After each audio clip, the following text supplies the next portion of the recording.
যিসমূহ ছাত্ৰ ছাত্ৰীয়ে এইবাৰ ইউজি ফাৰ্ষ্ট ইয়েৰত এডমিশ্যন ল'ম বুলি ভাবিছে, যদি সিহঁতৰ মেৰিট লিষ্টত নাম আহিছে, কলেজতে হওক বা ইউনিভাৰ্চিটিতে হওক,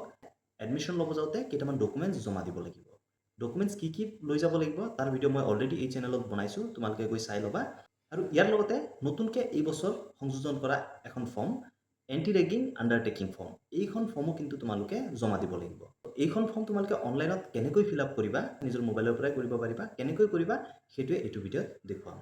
যেতিয়াই মেৰিট লিষ্ট ওলাই কেনেকৈ তোমালোকে চাব পাৰিবা তাৰ ভিডিঅ' মই এই চেনেলতে দি দিম, তাৰ কাৰণে চেনেলটো ছাবস্ক্ৰাইব কৰি থবা। লগতে ভৱিষ্যতলৈও তোমালোকে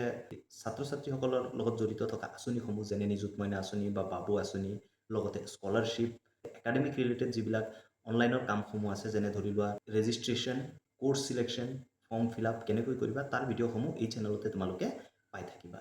তো এতিয়া আহোঁ যে এণ্টি ৰেগিং আণ্ডাৰটেকিং ফৰ্ম তোমালোকে কেনেকৈ ফিল আপ কৰিবা। তোমালোকক ফিল আপ কৰাৰ আগত এটা ৰিকুৱেষ্ট কৰিম যে প্ৰতিটো কথা কিন্তু মন দি শুনিবা, কাৰণ এই ফৰ্মখন তোমালোকে ফিল আপ কৰোঁতে অতি সাৱধানেৰে ফিল আপ কৰিব লাগিব, যেন তোমালোকৰ ভুল নহয়। মই স্ক্ৰীণত তোমালোকক দেখুৱাই দিম যে তোমালোকে কেনেকৈ কৰিবা। নিজৰ মোবাইলৰ পৰাই তোমালোকে অনলাইন ফৰ্ম ফিল আপ কৰিব পাৰিবা আৰু তাৰপিছত প্ৰিণ্ট কৰি তোমালোকে সেইখন এডমিশ্যনৰ সময়ত কলেজত জমা দিব পাৰিবা। প্ৰথমে তোমালোকে কি কৰিবা, গুগল ক্ৰমটো অ'পেন কৰি ল'বা। নিজৰ মোবাইলতে গুগল ক্ৰমটো অ'পেন কৰি ল'বা,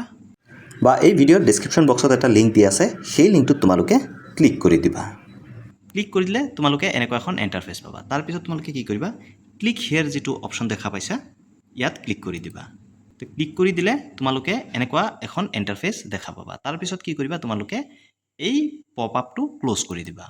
ক্ল'জ কৰি দিলে তোমালোকে এনেকুৱা এখন ইণ্টাৰফেচ দেখা পাবা। ইয়াতে 3 লাইন দেখা পাবা। তো ইয়াত ক্লিক কৰি দিলে তোমালোকে এটা অপশ্যন পাবা যে ষ্টুডেণ্ট আণ্ডাৰটেকিং বুলি। তো ইয়াত ক্লিক কৰি দিবা। ক্লিক কৰি দিয়াৰ লগে লগে তোমালোকে এনেকুৱা এখন ইণ্টাৰফেচ দেখা পাবা। তো তললৈ আহিবা। তললৈ অহাৰ পিছত ইয়াত 3টা অপশ্যন পাবা। এটা পাবা কলেজ, এটা পাবা ষ্টেণ্ড এলন ইনষ্টিটিউশ্যন আৰু এটা পাবা ইউনিভাৰ্চিটি। তাৰপিছত তোমালোকে কি কৰিবা, যদি তোমালোকে কলেজত এডমিশ্যন ল'ম বুলি ভাবিছা তেনে ক্ষেত্ৰত তোমালোকে কলেজত ক্লিক কৰি দিবা, আৰু যদি তোমালোকে ইউনিভাৰ্চিটিত এডমিশ্যন ল'ম বুলি ভাবিছা ইউনিভাৰ্চিটিত ক্লিক কৰি দিবা। তো মই প্ৰথমতে তোমালোকক কলেজৰটো দেখুৱাই দিওঁ। ফৰ্ম একেই হয়, ইমান বিশেষ এটা সাল সলনি নাই, একেবাৰে চিম্পল ফৰ্ম হয়, কিন্তু অতি সাৱধানেৰে ফিল আপ কৰিব লাগিব। তো যিহেতু মই কলেজত এডমিশ্যন ল'ম সেয়েহে মই কলেজত ক্লিক কৰি দিম। তো ক্লিক কৰি দিলে এনেকুৱাকৈ ইণ্টাৰফেচ আহি যাব। এতিয়া তোমালোকে ক'ত কি ভৰাব লাগিব সেইটো তোমালোকক কৈ দিছোঁ। তো প্ৰথম ইয়াত আহিব ষ্টুডেণ্ট ডিটেইলছ। তো ষ্টুডেণ্ট ডিটেইলছত ইয়াত তোমাৰ ফাৰ্ষ্ট নেমটো দিব লাগিব। ইয়াত যি ফাৰ্ষ্ট নেম অপশ্যন দেখা পাইছা, ইয়াত ফাৰ্ষ্ট নেমটো দি দিবা। তাৰপিছত ইয়াত আহিলে মিডল নেম, যদি তোমাৰ মিডল নেম আছে তোমালোকে দি দিবা, আৰু ইয়াত তোমালোকৰ ছাৰ নেমটো অৰ্থাৎ তোমালোকৰ লাষ্ট নেমটো দি দিবা। তো এক্সাম্পল হিচাপে তোমালোকক কৈ দিওঁ, যদি তোমাৰ নাম সৌৰভ দাস হয় তেনে ক্ষেত্ৰত তোমালোকে ফাৰ্ষ্ট নেমত সৌৰভ দি দিবা, আৰু যিহেতু মিডল নেম নাই তো এইটো ব্লেংক দি দিবা, আৰু ছাৰ নেম যিহেতু দাস লিখে সেয়েহে দাস ইয়াত দি দিবা।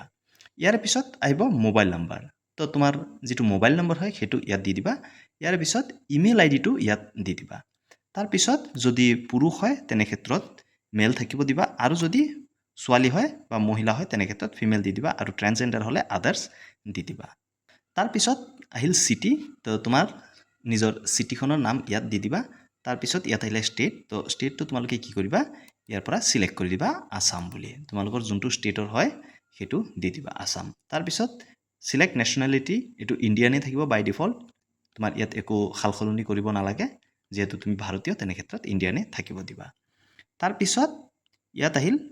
Parents guardian details. তো তোমালোকে কি দিবা ইয়াত, পেৰেণ্টছ/গাৰ্জেন নেম। তো তোমাৰ অভিভাৱকৰ নাম ইয়াত দিব লাগিব। যদি তোমাৰ দেউতা আছে দেউতাৰ নাম ইয়াত দি দিবা, যদি কাৰোবাৰ দেউতা নাই তেনে ক্ষেত্ৰত মাৰ নামটো ইয়াত দি দিবা, আৰু যদি মা দেউতা কোনোৱে নাই তেনে ক্ষেত্ৰত লিগেল গাৰ্জেনৰ নামটো ইয়াত দি দিবা। ইয়াৰ পিছত আহিছে পেৰেণ্টছ গাৰ্জেন ফোন নম্বৰ। তো ঘৰত যদি ফোন নম্বৰ আছে অভিভাৱকৰ সেইটো ইয়াত দি দিবা, আৰু লগতে পেৰেণ্টছ গাৰ্জেনছ ইমেইল আইডি, যদি সিহঁতৰ ইমেইল আইডি আছে তেনে ক্ষেত্ৰত ইয়াত লিখি দিবা, আৰু যদি ইমেইল আইডি নাই তেনে ক্ষেত্ৰত যদি তোমাৰ কিবা অল্টাৰনেটিভ ইমেইল আইডি আছে সেইটো ইয়াত দি দিবা। তাৰপিছত ইয়াত আহিছে পেৰেণ্টছ গাৰ্জেন চিটি। যিহেতু তোমালোক মেক্সিমামেই পেৰেণ্টছৰ লগত অৰ্থাৎ অভিভাৱকৰ লগতে থাকা, সেয়েহে তোমাৰ যিটো চিটি হয় সেইটোৱে তোমালোকে ইয়াত দি দিব পাৰা। যিটো তোমাৰ পাৰ্মানেণ্ট এড্ৰেছৰ চিটি হয় সেইটো তোমালোকে ইয়াত দি দিবা। তাৰপিছত ইয়াত আকৌ ষ্টেটটো চিলেক্ট কৰিব আহিছে। তো অভিভাৱকৰ ষ্টেটটো তোমালোকে চিলেক্ট কৰি দিবা। কি হয় আসাম হয় তো আসাম দি দিলা তাৰপিছত ইয়াত আহিব পেৰেণ্টছ গাৰ্জেন্স এড্ৰেছ তো ইয়াত এড্ৰেছটো তোমালোকে লিখি দিবা ইয়াত যেতিয়া ক্লিক কৰি দিবা ক্লিক কৰি দিলে তোমাৰ কমপ্লিট এড্ৰেছটো ইয়াত লিখি দিব পাৰিবা তাৰপিছত কি কৰিবা তললৈ আহিবা তললৈ অহাৰ পিছত ইয়াত আহিব কলেজ এণ্ড কোৰ্ছ ডিটেইলছ তো কলেজ এণ্ড কোৰ্ছ ডিটেইলছ কেনেকৈ চিলেক্ট কৰিবা প্ৰথমতে ইয়াত এটা অপশ্যন পাবা state in which college is best তো তুমি যোনখন কলেজত এডমিশ্যন ল'বা সেই কলেজ কোনখন ষ্টেটত আছে তো যিহেতু তোমালোকে অসমত ল'বা সেয়েহে আসাম চিলেক্ট কৰি দিবা তাৰপিছত এতিয়া চাব পাৰা যে আসামত যিকেইখন কলেজ আছে গোটেইকেইখন কলেজৰ নাম ইয়াত আহি যাব যেতিয়া তোমালোকে সিলেক্ট কলেজত ক্লিক কৰি দিবা তোমালোকে চাব পাৰা যে গোটেইকেইখন কলেজৰ নাম ইয়াত আহি গৈছে এতিয়া যোনখন কলেজত তোমালোকে এডমিশ্যন ল'ব যাবা সেই কলেজৰ নামটো ইয়াৰ পৰা বিচাৰি উলিয়াবা তোমালোকে পাবা ইয়াতে তোমালোকে যোনখন কলেজত এডমিশ্যন ল'বা তাৰ নাম ইয়াত নিশ্চয়কৈ পাবা তাৰপিছত তোমালোকে সেইটো সিলেক্ট কৰি দিব লাগিব এক্সাম্পল হিচাপে মই যদি ৰহা কলেজত এডমিশ্যন লওঁ তো মই ৰহা কলেজ ইয়াত পাই গ'লোঁ সিলেক্ট কৰি দিলোঁ সিলেক্ট কৰি দিয়াৰ লগে লগে ইয়াত চাব পাৰা যে ইয়ৰ কলেজ ডিটেইলছ যোনখন কলেজত তুমি এডমিশ্যন ল'বা সেই কলেজৰ ডিটেইলছ ইয়াত আহি যাব ইয়াত কলেজ কোড আহি যাব ইয়াত কলেজৰ নাম আহি যাব ইয়াত ইউনিভাৰ্চিটি কোড আহি যাব আৰু সেই কলেজখন কোনখন ইউনিভাৰ্চিটিৰ আণ্ডাৰত হয় সেইটো ইয়াত আহি যাব তাৰপিছত তোমালোকে তললৈ আহিবা তললৈ অহাৰ পিছত ইয়াত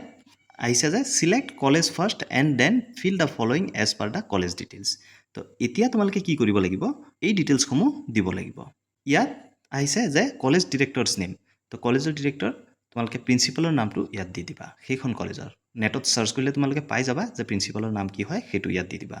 তাৰপিছত তোমালোকে পাবা যে কলেজ ফোন নাম্বাৰ তো সেইটো তোমালোকে ৱেবছাইটত পাই যাবা আৰু যদি তোমালোকে নোপোৱা যোনখন কলেজত এডমিশ্যন ল'ব যাবা সেই কলেজতে বহি বা তাতে তোমালোকে সুধি ল'বা মোবাইল নম্বৰটো পাই যাবা দি দিবা সচৰাচৰ কলেজৰ ৱেবছাইটত কিন্তু এই মোবাইল নম্বৰটো থাকেই কলেজৰ কণ্টেক্ট ডিটেইলছত তাৰপিছত কলেজৰ লেণ্ডলাইন নাম্বাৰ অপশ্যনেল দিছে এইটো তোমালোকে দিব নালাগে কলেজৰ লেণ্ডলাইন নাম্বাৰটো তাৰপিছত ইয়াত আহিছে যে details of the course UG PG diploma তো এতিয়া তোমালোকে কি কৰিবা সিলেক্ট অপশ্যনত যেতিয়া ক্লিক কৰি দিবা ক্লিক কৰি দিলে তোমালোকে কেইটামান অপশ্যন পাবা যে প্ৰথমতে আছে আণ্ডাৰ গ্ৰেজুৱেট ডিপ্ল'মা তো যদি তোমালোকে UG ডিপ্ল'মা কোৰ্ছ কৰিম বুলি ভাবিছা তেনে ক্ষেত্ৰত UG ডিপ্ল'মা দি দিবা যদি পোষ্ট গ্ৰেজুৱেট ডিপ্ল'মা কৰিম বুলি ভাবিছা পোষ্ট গ্ৰেজুৱেট ডিপ্ল'মা দি দিবা আৰু আণ্ডাৰ গ্ৰেজুৱেট ডিগ্ৰী যদি তোমালোকে ডিগ্ৰী কৰিম বুলি ভাবিছা তেনে ক্ষেত্ৰত আণ্ডাৰ গ্ৰেজুৱেট ডিগ্ৰী বুলি দি দিবা যিসমূহ ছাত্ৰ ছাত্ৰীয়ে এইবাৰ সমৰ্থ পৰ্টেলৰ জৰিয়তে এডমিশ্যন ল'ব গৈ আছে সিহঁতে UG ডিগ্ৰীৰ কাৰণে গৈ আছে BA BSc BCom এইসমূহ কোৰ্ছ আণ্ডাৰ গ্ৰেজুৱেট ডিগ্ৰী হয় তো তোমালোকে আণ্ডাৰ গ্ৰেজুৱেট ডিগ্ৰীটো সিলেক্ট কৰি দিবা তাৰপিছত ইয়াত আহিছে যে নেম অফ দ্য কোৰ্ছ এতিয়া ধৰি লোৱা কেণ্ডিডেটজনে BA কৰিব তেনে ক্ষেত্ৰত তোমালোকে BA বুলি লিখি দিবা আৰু যদি তোমালোকে BSc কৰিম বুলি ভাবিছা তেনে ক্ষেত্ৰত তোমালোকে BSc বুলি লিখি দিবা তাৰপিছত ইয়াত আহিছে number of the students in your class তো এই ছেকশ্যনটো তোমালোকে ফিল আপ কৰিব নালাগে যিহেতু তোমালোকে নাজানা নতুনকৈ এডমিশ্যন ল'ব গৈ আছা আৰু তোমালোকে নাজানা যে তোমালোকৰ ক্লাছত কিমান ষ্টুডেণ্ট আছে সেয়েহে এইটো ফিল আপ কৰিব নালাগে ইয়াৰ পিছত তোমালোকে কাৰেণ্ট ইয়েৰ অফ ষ্টাডি তো ইয়াত তোমালোকে কি দিবা যেহেতু তোমালোকে ফাৰ্ষ্ট ইয়েৰত এডমিশ্যন ল'ব গৈ আছা সেয়েহে তোমালোকে 1 সিলেক্ট কৰি দিবা প্ৰথম বছৰত তোমালোকে এডমিশ্যন ল'ব গৈ আছা সেয়েহে কাৰেণ্ট ইয়েৰ অফ ষ্টাডি 1 দি দিবা তাৰপিছত nearest police station to your college ইয়াত তোমালোকৰ পুলিচ ষ্টেচনৰ কথা কোৱা নাই ইয়াত কৈছে যে তোমালোকে যোনখন কলেজত এডমিশ্যন ল'ব যাবা সেই কলেজৰ ওচৰে পাজৰে থকা বা আটাইতকৈ ওচৰত থকা যোনখন পুলিচ ষ্টেচন হয় সেই পুলিচ ষ্টেচনৰ নামটো ইয়াত দিব কৈছে ধৰি লোৱা মই যেহেতু ৰহা কলেজ সিলেক্ট কৰিলোঁ ধৰি লোৱা মই ইয়াত ৰহা পুলিচ ষ্টেচন দি দিম ৰহা PS দি দিলোঁ তাৰপিছত ইয়াত আহিব UGC ৰেগুলেশ্যনছ তো UGC ৰেগুলেশ্যনত তোমালোকে এই গোটেইকেইটা চেকবক্স টিক কৰি দিব লাগিব এই গোটেইকেইটা চেকবক্স তোমালোকে টিক কৰি দিবা এনেকুৱাকৈ গোটেইকেইটা চেকবক্স তোমালোকে টিক কৰি দিবা ইয়াৰ পিছত আহিছে কনফিডেন্সিয়েল সাৰ্ভে তো এইটো সাৰ্ভে তোমালোকে ভালকৈ ফিল আপ কৰিব লাগিব মই কুৱেশ্যন কেইটা তোমালোকক কৈ দিছোঁ যে ইয়াত কি কি কুৱেশ্যন সুধিছে তাৰ উত্তৰখিনি তোমালোকে নিজে বুজি ল'বা বুজি দিবা কথাখিনি মন দি শুনিবা এইটো খুবেই ক্ৰিটিকেল পাৰ্ট হয় এই ফৰ্মখন ফিল আপ কৰোঁতে ৱেৰ ইউ এভাৰ ৰেগড তুমি কেতিয়াবা ৰেগিঙৰ বলি হৈছিলা নেকি যদি ধৰি লোৱা তোমাক ক'ৰবাত কোনো কলেজত তোমাক ৰেগিং কৰিছিল নেকি যদি নাই কৰা তেনে ক্ষেত্ৰত নো দিবা যদি কৰা হৈছিল তেনে ক্ষেত্ৰত ইয়েছ আৰু ছেকেণ্ড কৈছে যে ডিড ইউ এভাৰ ৰেগ এনিবডি তুমি কেতিয়াবা কাৰোবাক ৰেগিং কৰিছিলা নেকি যদি কৰা নাই তেনে ক্ষেত্ৰত নো দিবা আৰু যদি কেতিয়াবা কলেজত কৰবাত ৰেগিং কৰিছিলা তেনে ক্ষেত্ৰত ইয়েছ দিব লাগিব তাৰপিছত ইয়াত আহিছে what is the phone number of national anti ragging helpline এইটো তোমালোকে ৱেবছাইটতে পাই যাবা মই দি দিছোঁ তোমালোকে চাই লোৱা এই নাম্বাৰটোৱে এই বক্সত দি দিবা তাৰপিছত does ragging happen in your college যে তোমাৰ কলেজত ৰেগিং হয় নেকি যদি তোমাৰ কলেজখনত ৰেগিং নহয় তেনে ক্ষেত্ৰত নো দি দিবা তো সাধাৰণতে তোমালোকে যদি এই ৰেগিং বা এই বেয়া বস্তুত যদি জড়িত নাই তেনে ক্ষেত্ৰত তোমালোকে গোটেইকেইটা নো দি থবা তাৰপিছত তোমালোকে কি কৰিবা ইয়াত আই হেভ ৰিচেক দ্য ফৰ্ম ইয়াত ক্লিক কৰি দিব লাগিব ক্লিক কৰি দি তোমালোকে ছাবমিট ফৰ্মত ক্লিক কৰি দিবা তো ছাবমিটত ক্লিক কৰি দিলে তোমালোকে এনেকুৱা এখন ইণ্টাৰফেচ পাবা অৰ্থাৎ তোমাৰ যি ৰেকৰ্ড হয় সেইটো ছাকচেছফুলি হৈ গৈছে ইয়াত এটা ৰেফাৰেঞ্চ আইডি পাবা তোমাৰ নাম পাবা তোমাৰ ইমেইল আইডি পাবা এই ৰেফাৰেঞ্চ আইডিটো তোমালোকে স্ক্ৰীনশ্বট মাৰিও ৰখাব পাৰা নতুবা তোমালোকে কি কৰিব পাৰা এই ৰেফাৰেঞ্চটো ক'ৰবাত লিখি ল'বা তাৰপিছত তোমালোকে আকৌ ফৰ্মত যাবা ফৰ্মত যোৱাৰ পিছত ষ্টুডেণ্ট আণ্ডাৰটেকিঙত যাবা যোৱাৰ পিছত আকৌ তললৈ আহিবা তললৈ অহাৰ পিছত তোমালোকে ইয়াত এটা অপশ্যন দেখা পাবা যে ডাউনলোড ইয়ৰ আণ্ডাৰটেকিং দেখা পাইছা ইয়াত তো এইটো তোমালোকে ক্লিক কৰি দিবা